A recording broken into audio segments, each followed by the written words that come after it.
തിരുവനന്തപുരത്തെ സ്കൂൾ വിദ്യാർത്ഥികൾക്കിടയിൽ വൻതോതിൽ MDMA കച്ചവടം നടത്തുന്നയാളെ പോലീസ് പിടികൂടി. ശ്രീനിവാസപുരം സ്വദേശി ഷിജുവാണ് അറസ്റ്റിലായത്.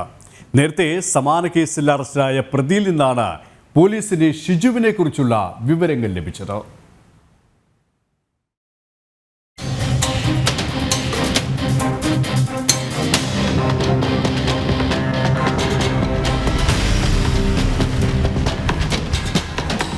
ഇക്കഴിഞ്ഞ 14-നാണ് ചെറുന്നിയൂർ ശാസ്താനട കുന്നിക്കോട് സ്വദേശി മനു എന്ന് വിളിക്കുന്ന മുകേഷിനെ പോലീസ് കസ്റ്റഡിയിലെടുത്തത്.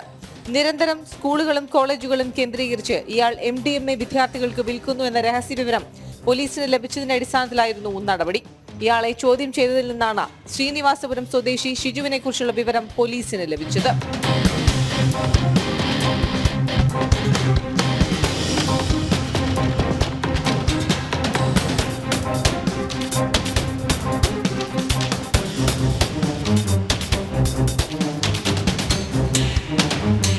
MDMA ചില്ലറ വിൽപ്പനക്കാരിലേക്ക് എത്തിക്കുന്നത് ഷിജുവാണെന്നാണ് കണ്ടെത്തൽ.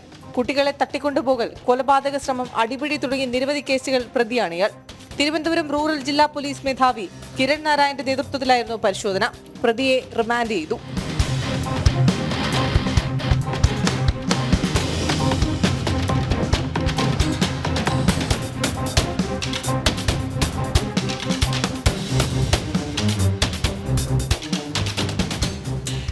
ജനം, തിരുവനന്തപുരം.